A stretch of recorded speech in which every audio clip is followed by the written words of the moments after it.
शिक्षा क्षेत्र में जिस प्रकार सभापति रहते हुए काम किया, उससे अच्छा काम हम यहाँ कर सकते हैं, क्योंकि शिक्षण का अनुभव है, मुझे हेल्थ विभाग का अनुभव है, मुझे स्पोर्ट्स का अनुभव है, मुझे बांधकाम अनुभव है, मेरे को फाइनेंस का अनुभव है। और ये सारे अनुभव की शिरोरी लेकर के अगर मैं उस विधानसभा के सभागृह में जाता हूँ तो निश्चित ही ये मेरे लिए तो गौरवान्वित बात होगी ही होगी, लेकिन निश्चित क्षेत्र के लोगों के विकास के लिए एक बहुत ही साधक बात होगी, बहुत ही अच्छी बात होगी, ऐसा मेरा मानना है। नमस्कार, मैं नरेश बोपचे, सत्य को जानो न्यूज में आपका स्वागत है। दर्शकों, अभी हमें गोरेगांव में और गोरेगांव के पीजी कटरे इनके साथ में, जो कि पीजी कटरे एक गोंदिया जिले में एक गूंजा हुआ नाम है, क्योंकि 2 बार वो जिला परिषद के सभापति रह चुके हैं। एक बार तो शिक्षण और आरोग्य सभापति रह चुके हैं और दूसरी बार वह बांधकाम और अर्थ सभापति रह चुके हैं। ऐसे शख्स के साथ में हम मिलने जा रहे हैं। हमारे सवाल आज इस प्रकार रहेंगे कि जनता ने उनको मौका दिया और वो 2 बार सभापति रहे, उस समय उन्होंने क्या काम किया शिक्षण और आरोग्य विभाग में, और बांधकाम और अर्थ सभापति रहते हुए भी उन्होंने क्या काम किए, और आगे को अगर पक्ष उन्हें मौका देता और विधायक बनते हैं तो क्या काम वो करेंगे जनता के हित में। इन सवालों के साथ में आज हम उनकी मुलाकात लेने जा रहे हैं। तो दर्शकों, आज है हमारे साथ में पीजी कटरे पूर्व सभापति जिला परिषद गोंदिया। तो कटरे साहब, सबसे पहले तो हमारे सत्य को जानो न्यूज में आपका बहुत बहुत स्वागत है। नमस्कार। क्या कहोगे, आप 2 बार सभापति रहे हो, जनता ने आपको मौका दिया और पक्ष ने भी एक अच्छी जिम्मेदारी दिया, आपने 2 बार अच्छा नेतृत्व किए हैं, सभापति रहे हो। तो सबसे पहली बात हम करेंगे शिक्षा की। तो शिक्षा के विषय में आपकी क्या भूमिका रही है? संबंध गोंदिया जिले के अंदर में जब मैंने जिला परिषद में शिक्षण, आरोग्य और क्रीड़ा विभाग को संभाला, पक्ष ने बहुत ही जवाबदारी से मुझे दी थी कि अच्छे व्यवस्थित ढंग से इस डिपार्टमेंट को आप डेवलप कर सकेंगे। और जब मैं शिक्षण विभाग में काम करने लगा तो मुझे बहुत सारी जगह की सूचना ऐसी मिली कि विद्यार्थियों की संख्या जिला परिषद के स्कूलों में कम होती जा रही है और परिणाम यह हो रहा है कि शिक्षक अपने अतिरिक्त हो रहे हैं। तो ऐसे परिस्थिति में अपन ने एजुकेशन में क्या करना चाहिए, तो मेरे विचार में आया कि मैंने उसका एक अध्ययन किया, और अध्ययन करने के बाद में मेरे नॉलेज में बात आई कि आजकल ग्रामीण क्षेत्रों में साधन प्रोवाइड किए जाते हैं बच्चों को ले जाने के लिए, और इसलिए कॉन्वेंट कल्चर काफी बड़ा हुआ है। यानी गांव का बच्चा गोंदिया या शहरों के कॉन्वेंट में पढ़ने जाता है, और जो एक बार कॉन्वेंट में गया तो वो स्टैंडर्ड फर्स्ट में कभी गोंदिया या शहर से गांव में वापस नहीं आता, और इसलिए जिला परिषदों की विद्यार्थियों की संख्या कम हो रही है। ये मेरे नॉलेज में आया। मैंने जिला पर प्रस्ताव रख करके उसको मान्यता ली, शासन को भी प्रस्ताव भेजा। शासन ने अनेकों क्वेश्चन किए उसमें कि इनकी जब 1048 स्कूल अपने पूरे गोंदिया जिले में जिला परिषद की हैं, तो इनमें अगर अपन कॉन्वेंट शुरू करना है तो पहले तो अपने को नर्सरी शुरू करना पड़ेगा, और नर्सरी का शुरू करेंगे तो इतने टीचर स्टाफ इसको कैसा भर्ती करेंगे। तो हमने इस पर एक बड़ा सूक्ष्म नियोजन किया और शासन को बताया। उस टाइम में डायरेक्टर ऑफ एजुकेशन माने साहब थे, उनसे भी मेरी चर्चा हुई और चर्चा में उनको बताया कि साहब इस प्रकार से हम कर सकते हैं। तो प्रायोगिक तत्वों पर मैंने 53 जिला परिषद में एक स्कूलों को इसमें लिया। उसका एक बढ़िया ज्वलंत उदाहरण है कि हिरडामल के स्कूल पर आप चेक करेंगे तो आपको मालूम पड़ेगा कि नर्सरी में आज लड़के कम से कम 70 लड़के नर्सरी में पढ़ते हैं, 70 के ऊपर लड़के KG1 KG2 में गए हैं। आज विद्यार्थियों की संख्या जहां 150 यहाँ पर आ गई थी, आज 550 स्टूडेंट की संख्या हिरडामल के स्कूल में, और सारे ग्रामीण क्षेत्र के ग्रामीण अंचल से लोग आते हैं, जिससे एजुकेशन का स्टैंडर्ड भी उनका बढ़ा, कम खर्चे में अच्छा एजुकेशन मिल रहा है। ये मैंने सूचनाएं सारे जिले के अंदर जनप्रतिनिधि को दिया था। कुछ जनप्रतिनिधियों ने अपने क्षेत्र में इसका प्रयोग किया, वो सक्सेस हुआ, और इस प्रकार से एजुकेशन का स्तर बढ़ाने के लिए ग्रामीण क्षेत्र के बच्चों को शिक्षा कम खर्चे में अच्छी शिक्षा मिले, इसका उपयोग किया। सवाल रहा उसके टाइम पर स्कूलों में बैठने की व्यवस्था नहीं थी, तो शासन से भी हमने अतिरिक्त निधि मांगा और स्कूल के बिल्डिंगों का बहुत बड़ा निर्माण कार्य किया। स्कूलों का निर्माण कार्य करने के बाद में अब अगर देखेंगे तो तिरवा की कन्या स्कूल को मैंने रिपेयरिंग के लिए डाला था, और रिपेयरिंग का जब काम शुरू था तो बिल्डिंग खचने लगी, तो हमने पूरी बिल्डिंग को उसको डिसमेंटल किया, और अपने रेजिम के अंदर में पूरी कन्या स्कूल की बिल्डिंग सिर्फ 3 कमरे अदानी फाउंडेशन से मिलकर, बाकी कमरे पूरे मेरे रेजिम के बनाए, चाहे वो बांग्ला हो, चाहे वो तुम्हारे बड़े गांव हो, जितने बड़े बड़े स्कूल हैं, क्षेत्र के काटी के स्कूल हो, पूरे जिले के तमाम स्कूलों में हमने साधन प्रोवाइड किया और एजुकेशन को एक अच्छा बनाने का प्रयास किया। वैसे ही आप उसी समय में आपके तरफ दूसरा विभाग आरोग्य भी था, हेल्थ विभाग था, तो उस संदर्भ में आपने क्या कदम उठाए हैं? आरोग्य विभाग का प्रश्न ऐसा था, आरोग्य की व्यवस्था यहाँ काफी शर्मराई मुझे नजर आती थी। तो सम्माननीय यहाँ पर एक कलेक्टर आए थे, जिलाधिकारी। तो जिलाधिकारी कोल्हापुर के सीईओ करके उन्होंने काम किया था, तो वहाँ एजुकेशन और हेल्थ में उन्होंने बहुत बेहतरीन काम किया था। तो मैंने उनसे रिक्वेस्ट किया, उनसे सजेशन लिया और उनको बोला कि कोल्हापुर की टीम आरोग्य के लिए आप यहाँ मुझे एक बार डेमोन्स्ट्रेशन के लिए बुला दीजिए, मार्गदर्शन के लिए बुला दीजिए। उन्होंने यहाँ पूरी कोल्हापुर की टीम बुला करके आरोग्य में जो डेवलपमेंट होना चाहिए, जो दवाखाने अच्छे होना चाहिए, व्यवस्थित होना चाहिए, ग्रामीण क्षेत्र के लोगों को अच्छी सुविधा कैसे मिले, उसका हमने नियोजन किया और उसके बाद में उसको इम्प्लीमेंट कर करके आज देखेंगे तो गोंदिया जिले के अंदर में मैंने कम से कम 5-5 करोड़ रुपए की लागत से 5 पीएससी बनाया, जिसमें ककोड़ी है, चिखली है, बेरडीपार है, खमारी है, बोर्रे है, ऐसे बहुत सारी 5 पीएससी हमने बनाए। लगभग 41 सब सेंटरों का निर्माण हमने किया उसमें नए और लोगों को आरोग्य की सुविधा देने का पूरा ध्यान रखा। वैसे बांधकाम और आपके तरफ अर्थ विभाग था, तो बांधकाम विभाग के माध्यम से भी कुछ विकास कामों को आपने किए होंगे, क्या ऐसे विशेष बताने लायक जो निश्चित ही बहुत ही अच्छा अचीवमेंट बांधकाम इधर बांधकाम और अर्थ में पहली बार 2005 में बना। तो उस टाइम पर सभागृह में एक मैंने मुद्दा रखा कि बीजीडब्ल्यू हॉस्पिटल में जिला परिषद के माध्यम से लोगों के लिए प्रवासी निवारा बनाया जाए। कुछ जिला परिषद सदस्य ऐसे थे विरोधी पक्ष में, जिन्होंने बोला कि वो अर्बन एरिया में आता है, वहां जिला परिषद काम नहीं कर सकती। मैंने उन्हें समझाया कि बीजीडब्ल्यू हॉस्पिटल है, महिला हॉस्पिटल है, लेकिन यहाँ छोटे बच्चे और महिलाएं ग्रामीण क्षेत्र से आती है। लगभग 90% महिलाएं ये और बच्चे ग्रामीण क्षेत्र से आते हैं। जब रात में पेशेंट वहां रुकता है तो उसका एक पेशेंट के पास एक लेडीज जरूर रह सकती है, कि बाकी लोगों को रहने की जगह नहीं रहती, और इसलिए ग्रामीण क्षेत्र के लोगों को सुविधा मिले रहने की, इसलिए वहां हम प्रवासी निवारा बनाएंगे।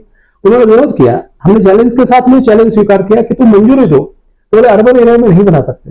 मैं आपको बता देना चाहता हूं, मैंने महाराष्ट्र गवर्नमेंट से उसको विशेष बात करके परमिशन लाया और उस टाइम पर 2007 के अंदर में 2007 में मैंने वो 26 लाख रुपए के निर्णय से वहां लोगों के रहने के लिए निवारा बनाया, जो आज भी विद्यमान है। एक बहुत बड़ा अचीवमेंट है। बांधकाम में काम करने के टाइम पर मेरे पास यही कम थे, कामों का व्याप ज्यादा बढ़ा, फंड हमने वहां से बहुत ज्यादा लाया, गवर्नमेंट से मांगा, डिमांड किया, फंडिंग मिलते गया, काम करते गए, यही कम पड़ते थे। हम पीडब्ल्यूडी स्टेट से यही मैंने लाया और उनसे काम करवाया, रिक्वेस्ट किया उनसे, और एक उसका परिणाम ये हुआ कि पूरे महाराष्ट्र में मैं 2.5 साल चेयरमैन रहा, तो 2 साल मिलते हैं, दोनों साल महाराष्ट्र गवर्नमेंट ने बेस्ट वर्क जिला परिषद का है करके बांधकाम विभाग को अवार्ड दिया। दूसरी बात बताता हूं, मेरे पास वित्त विभाग था। मेरे मन में हमेशा एक बात रहती थी कि आमदार को निधि मिलता है, खासदार को निधि मिलता है, लेकिन जिला परिषद सदस्य को निधि नहीं मिलता। वो निधि मैंने 50,000 रुपए से शुरू करवाया। मैंने पहला बजट जो बनाया तो उसमें मैंने पहले बजट में मात्र 26 लाख रुपए का नियोजन किया था, जो 22 जिला परिषद के काउंसिलर थे, हर के क्षेत्र में 50,000 रुपए, जो आज बढ़कर के 10 लाख रुपए एक को मिलता है, जिससे नाम प्लान के काम, छोटे छोटे काम, गली के काम, ये उस फंड से कर सकते हैं। आमदार और खासदार के जैसा फंड महाराष्ट्र में पहली जिला परिषद है जो हमारे टाइम पर शुरुआत हुआ। यानी आपका ये कहना है कि जब आप सभापति थे उस समय में जिला परिषद सदस्य को कोई भी निधि नहीं मिलती थी, जिस प्रकार अभी मिलती है। हाँ।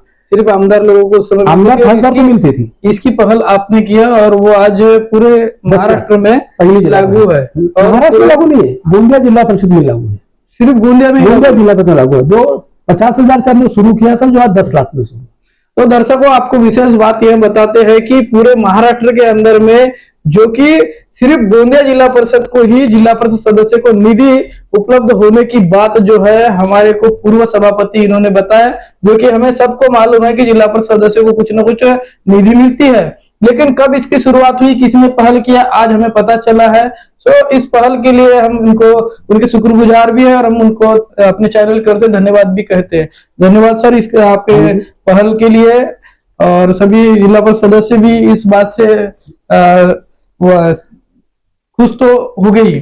तो दूसरी बात यह है कि अभी फिलहाल जो है विधानसभा चुनाव की सरगर्मी शुरू हो गई और कहीं ना कहीं विधानसभा चुनाव के इच्छुक उम्मीदवारों के नाम की चर्चा भी चलने लगी, जनता के बीच से भी उम्मीदवारों के नाम आने लगे, तो उसमें आपका नाम जनता के बीच से भी आ रहा है सामने, और आपकी भी कहीं ना कहीं इच्छा होने की बातें सामने आ रही है कि पक्ष अगर उम्मीदवार देता है तो आप विधायक का चुनाव लड़ने की इच्छुक नजर आ रहे हो।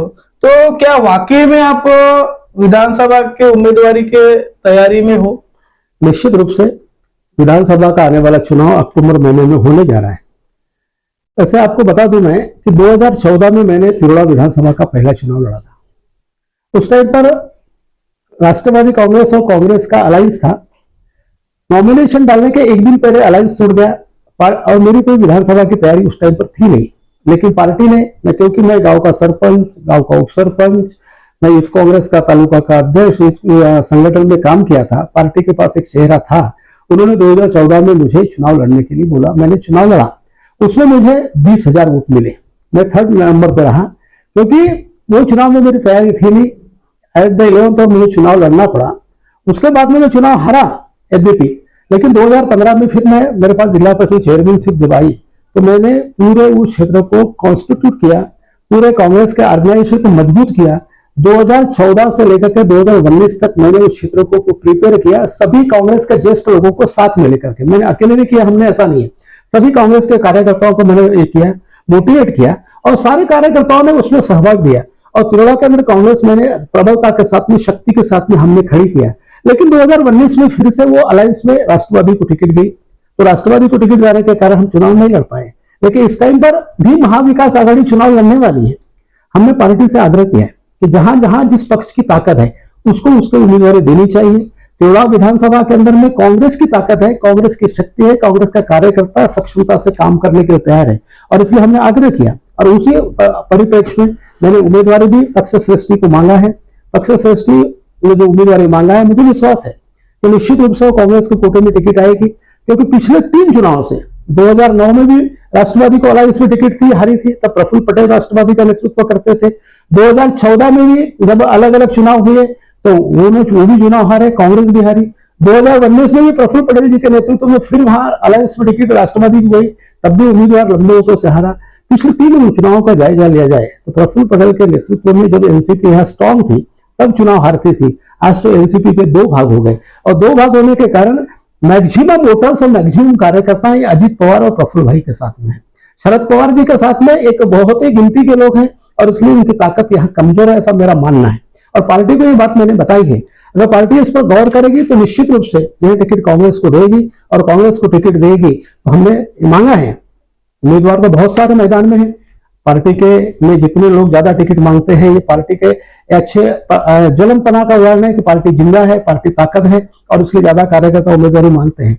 लेकिन पार्टी जिसको भी उम्मीदवारी देगी उसके साथ में निश्चित रूप से रहने वाले हैं। मुझे विश्वास है कि सम्माननीय हमारे अध्यक्ष नानाभाऊ पटोले जी हैं, इन्होंने एक बहुत अच्छा अचीवमेंट लोकसभा के चुनाव में राहुल गांधी जी के नेतृत्व में महाराष्ट्र में दिखाया।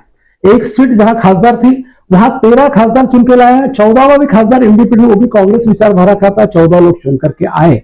और इसलिए नानाभाऊ पटोले जी के नेतृत्व में आज महाराष्ट्र में विधानसभा के जो चुनाव होने जा रहे हैं, ये निश्चित है महाविकास आघाड़ी के रूप में चुनाव होने हैं। हमारे पक्ष श्रेष्ठ ने हमको आदेशित भी किया है, हमको सूचना भी दिया है, क्योंकि मैं महाराष्ट्र प्रदेश कांग्रेस कमेटी का सचिव करके नानाभाऊ जी के साथ में काम करता हूं, और इसलिए उनके नेतृत्व में मैंने काम करते हुए देखा है कि संगठन अगर मजबूत है, संगठन का बलशाली है, ताकतवर है, तो निश्चित रूप से वहां कार्यकर्ता भी फोर्स में काम करता है। हमारा पिछले काफी दिनों से हमारा खुद के कांग्रेस का खासदार नहीं था, लोकसभा में खासदार के हमारे पहचान पटोले जी चुन करके आए हैं, और कांग्रेस के कार्यकर्ताओं का उत्साह उससे काफी बड़ा हुआ है। आने वाले दिनों में नानाभाऊ के नेतृत्व में यहाँ कांग्रेस बहुत अच्छा अपना परफॉर्मेंस करेगी, ऐसा मेरा विश्वास है।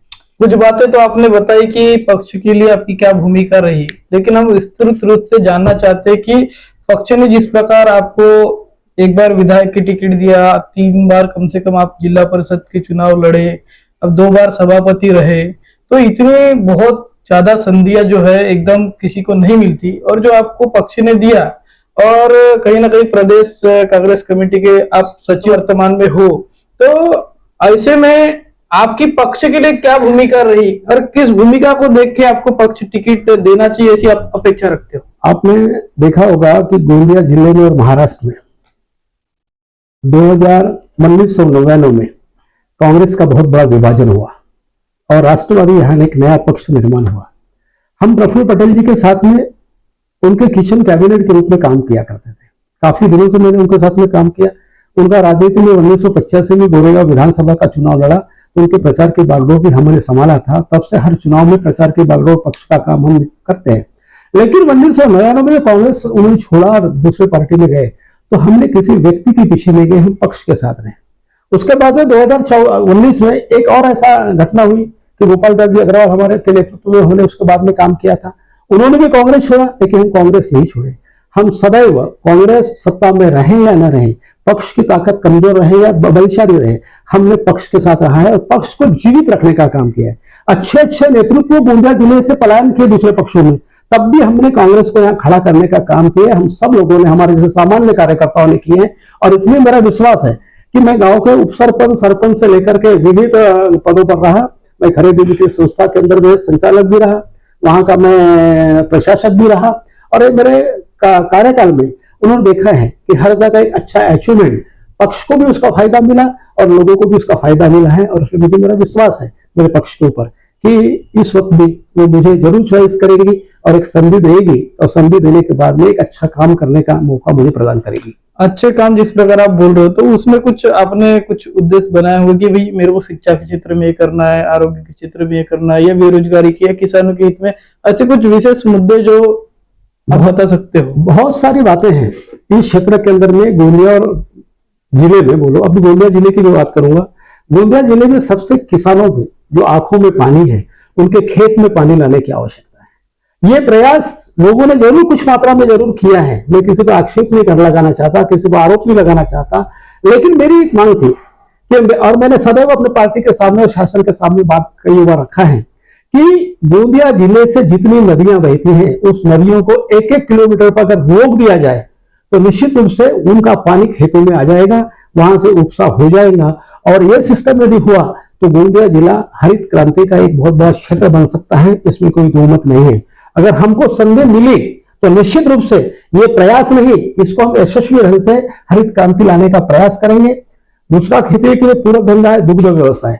दुग्ध व्यवसाय की आज दुर्गति है, महाराष्ट्र शासन ने करके रखी है। दम काफी कम है, खुराकों के रेट बढ़ गए और उनको पर्याप्त रेट नहीं मिल पाता। शासन का ध्यान निश्चित रूप से सभागृह में गए और लोगों ने प्यार दिया, मौका दिया, तो निश्चित रूप से वहां रखेंगे।